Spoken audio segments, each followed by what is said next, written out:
اللہ الرحمن الرحیم۔ السلام علیکم ورحمۃ اللہ وبرکاتہ۔ ہم آپ کو اپنے چینل حافظ وائس چینل کے اندر خوش آمدید کہتے ہیں۔ ہمیشہ ہی کی طرح آپ کے لیے ایک درد بھرا بیان سلطان نور الدین سنگی اور روضہ رسول کا واقعہ حضرت مولانا قاری حنیف ملتانی صاحب کی آواز کے اندر۔ اگر آپ کو ہمارا یہ بیان اچھا لگے تو آپ اس کو سبسکرائب کر دیں، لائک کر دیں، شیئر کر دیں۔ سنتے ہیں قاری حنیف ملتانی صاحب۔ سنگی سب کا جو رحمت اللہ علیہ بادشاہ ہے، سلطان نور الدین سنگی سب کا جو رحمت اللہ علیہ بادشاہ ہے۔ ہر جمعرات کو 1000 درود شریف پڑھنا اپنی زندگی کا نصب العین بنا رکھا تھا۔ ہر جمعرات کو 1000 درود شریف بلا ناغہ پڑھتا تھا۔ لکھا ہے کہ ایک رات 700 مرتبہ پڑھا، نیند آ گئی، خواب میں دیدار ہوا حضور اکرم صلی اللہ علیہ وسلم کا، تو فرمایا نور الدین آج 300 درود شریف کم کیوں پہنچا؟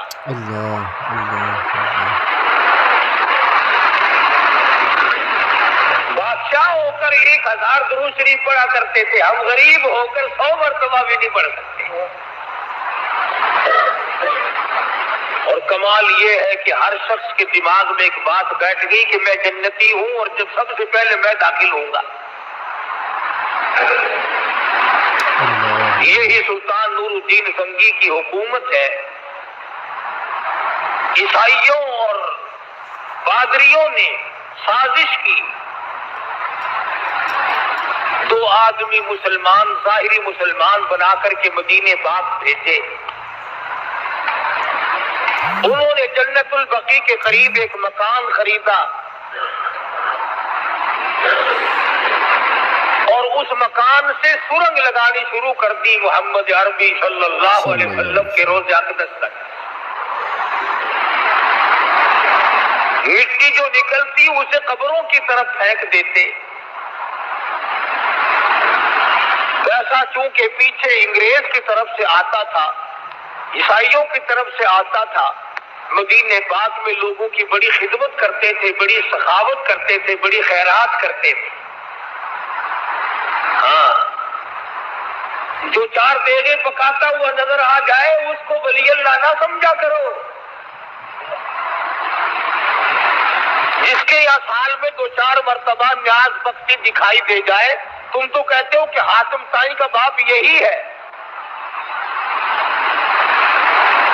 روزانہ کھانے پکاتے، خیرات کرتے، سخاوت کرتے، لوگوں کو راہوں پہ کھڑے ہو کر پانی پلاتے، نمازیں پڑھتے تھے کافر۔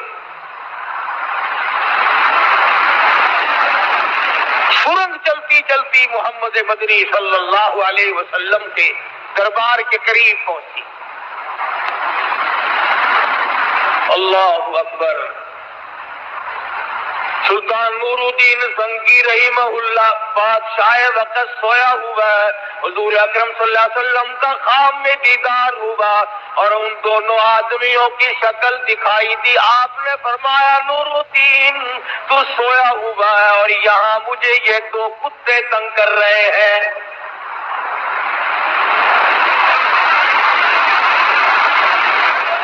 سلطان نور الدین سنگی رحمت اللہ علیہ اٹھا، میرے گناہوں کی شامت مجھے نظر آئی، خواب مجھے نظر آ گیا، اٹھا، وضو کی، نوافل پڑھے، دعا اور استغفار کی، اپنے گناہوں کی معافی مانگی، پھر سو گیا۔ پھر مدنی کریم صلی اللہ علیہ وسلم کا دوسری مرتبہ خواب میں دیدار نصیب ہوا اور ان دونوں آدمیوں کی شکل دکھائی دی۔ فرمایا نور الدین تو سویا ہوا ہے، مجھے یہ کتے ستا رہے ہیں۔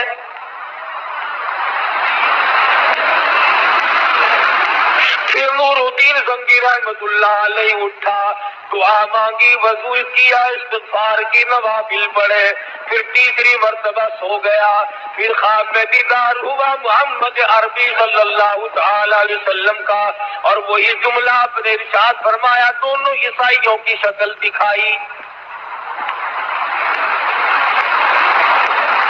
سلطان نور الدین نے اپنے وزیر اکٹھے کر لیے، اپنے مشیر اکٹھے کر لیے، رات کا وقت ہے، کہنے لگا کوئی نہ کوئی بات ہے، اب یہ خواب نہیں رہا، 3 مرتبہ مجھے شہنشاہ کائنات حضرت محمد الرسول اللہ صلی اللہ تعالی علیہ وسلم کی زیارت ہوئی، اور آپ مجھے یوں فرما رہے ہیں۔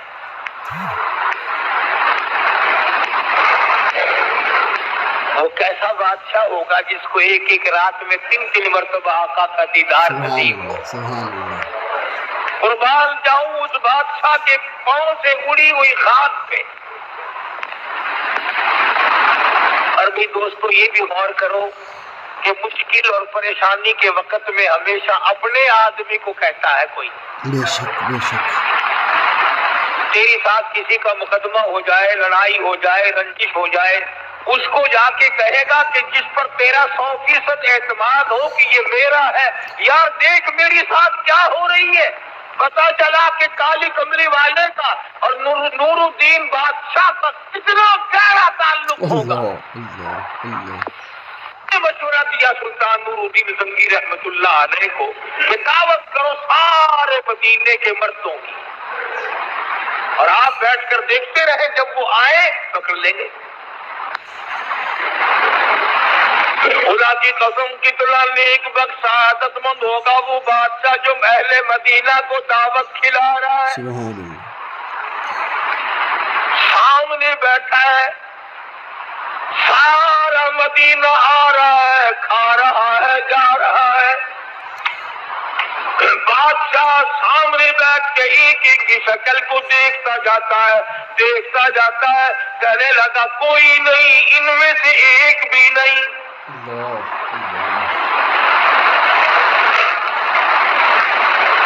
لوگ کہنے لگے کہ مدینہ تو سارا ختم ہو گیا، پھر کوئی باقی نہیں رہا، امیر غریب، دکاندار، کاشتکار، تاجر، اچھے برے سب کھا گئے، کوئی پیچھے باقی نہیں۔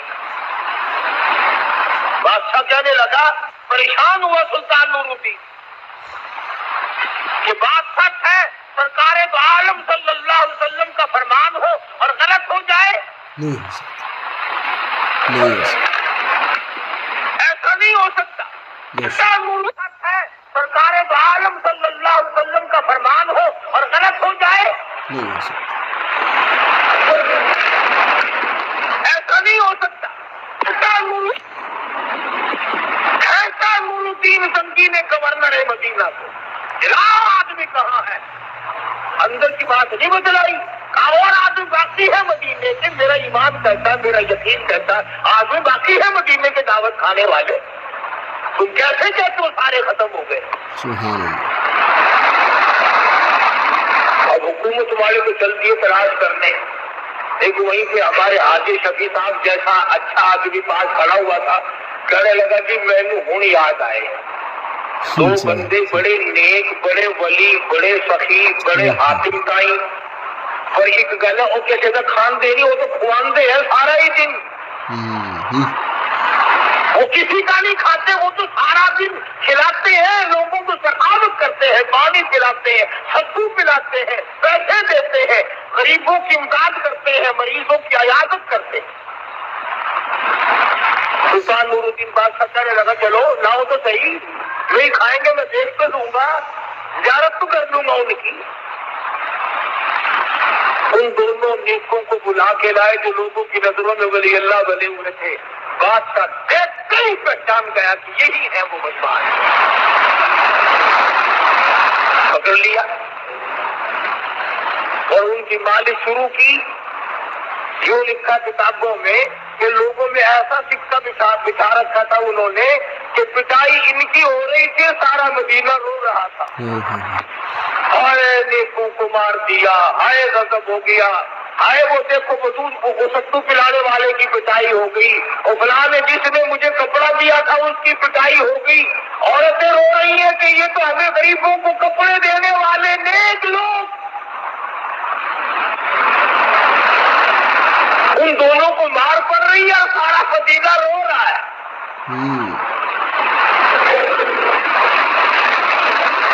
اس لیے پتہ چلا کہ جس کو لوگ ولی کہے وہ ولی نہیں، جس کو خدا کہے یہ میرا ہے وہ ولی.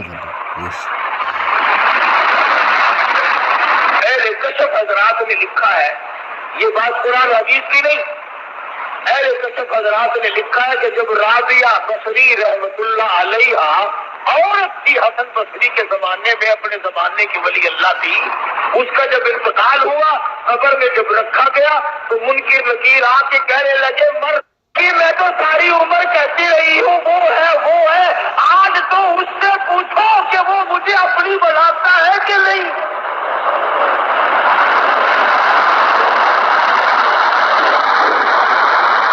میں تو ساری عمر اسے پکارتی رہی ہوں، آج تو اسی سے پوچھو کہ وہ میرا بنتا ہے، مجھے اپنی بناتا ہے کہ نہیں.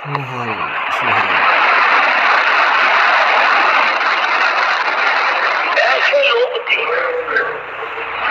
حضرت میمونہ رحمت اللہ تعالی علیہ ایک نیم مجذوب عورت تھی، ولی اللہ تھی.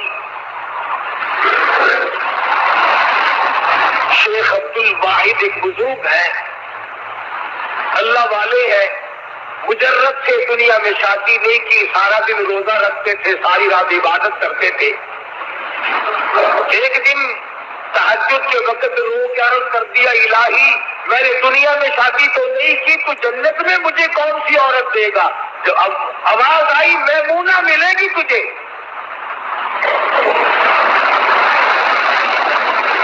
وہ کون ہے؟ تو پہاڑ کے دامن میں رہتی ہے. شیخ کو شوق ہوا کہ چلو ملیں گے تو جنت میں، دیکھ کے تو آؤں ہے کس طرح کی ہے، کون ہے. فکری عمل ہے انسان کے دماغ میں. ہر آدمی کا جی کرتا ہے جس سے میری شادی ہو رہی ہے میں دیکھ تو آؤں وہ ہے کس طرح کی. کوئی ایسا نہ ہو جلی ہوئی لکڑی ہوئی فیشن برقعے میں لپیٹ کر میرے متھے نہ مارنے کو. ہوتا ہے ایسا بھی. آدمی سمجھتا ہے کہ زمانے بھر کی حسینہ مجھے ملے گی، لیکن جو سامنے آتی ہے کہ انشاءاللہ پھر وہی ہوتی. سارا سرخی پاؤڈر یہی عورتیں تو ختم کرتی ہیں، اور اسپتالوں میں کام تھوڑا ہی آتا ہے. تو شیخ عبد الواحد بزرگ پہاڑ کی دامن میں پہنچے، دن کا وقت ہے، میمونہ نے نماز کی نیت باندھ رکھی ہے اور اس کی بکریوں کو بھیڑیے بگیار چراتے پھر رہے ہیں. بگیار اور بھیڑیے چراتے پھر رہے ہیں. یہ بیٹھ گیا بزرگ ہوا. جب حضرت میمونہ نے سلام پھیرا نا، یہ منہ پھیر کے کہنے لگی عبد الواحد یا عبد الوہاب نام ہے، عبد الواحد عبد الوہاب ملنے کا وعدہ تو جنت میں تھا، تو یہاں کیوں آ گیا؟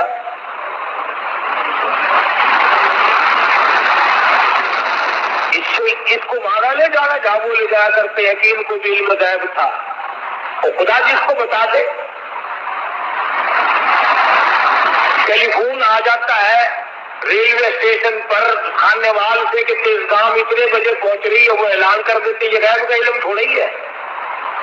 وہ تو کھانے والوں نے خبر دی. اللہ جس کو جتنی خبر دے گے اتنی رہے گی نا، زیادہ تو نہیں. اللہ بھی اپنے خزانے کو کسی کے حوالے نہیں کرتا.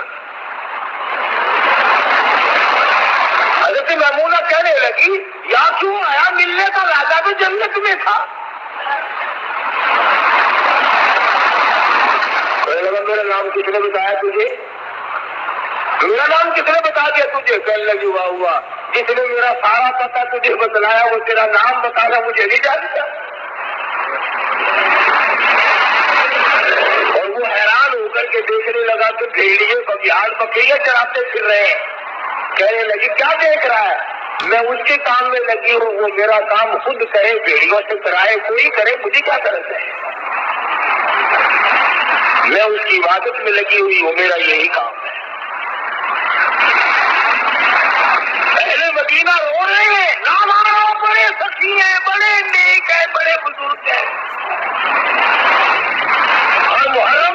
جہاں یاد کی دیگ پکتی ہے، بڑے چاول بانٹتے ہیں، کھڑے پہ مجلس لگتی ہے، بڑا زبردست ان کا کاروبار ہے،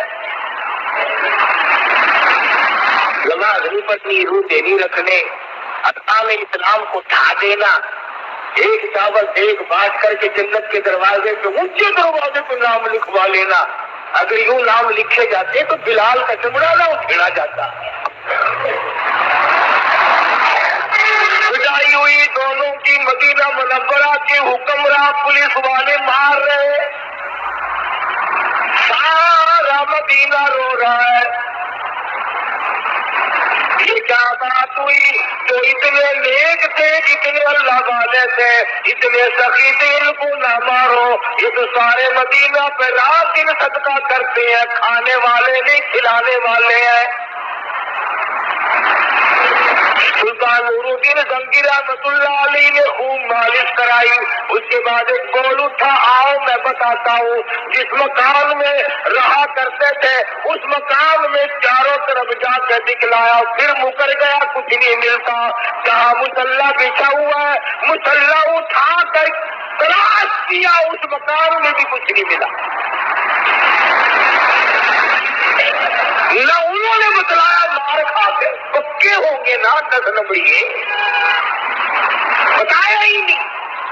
پھر پوچھا کہ یہ کس مکان میں رہتے ہیں، اس مکان کی جا کر کے پولیس نے تلاشی لی، نہ کوئی مٹی، نہ کوئی کھٹا، نہ کوئی سوراخ، کچھ بھی نظر نہ آئے۔ حیران ہے سلطان نور الدین زنگی، اور جب کچھ نہ انہوں نے بتلایا، مار مار کے تھک گئے، نہ مکان سے کچھ پتا چلا، نور الدین نے سر سجدے میں رکھ دیا، میرے مالک بندہ ہوں، رہنمائی فرما، میں آخر بندہ ہوں، مجھے غیب کا پتہ نہیں لگتا، پہنچ تو گیا ہوں، آپ نے پہچان لیے، آگے میری پوری رہنمائی فرمائے۔ بس دل میں اللہ پاک نے ڈال دی کہ جس مسلح پہ کھڑے ہو کر تمہیں سجدہ کیا نا، یہ مسلح تو اٹھاؤ۔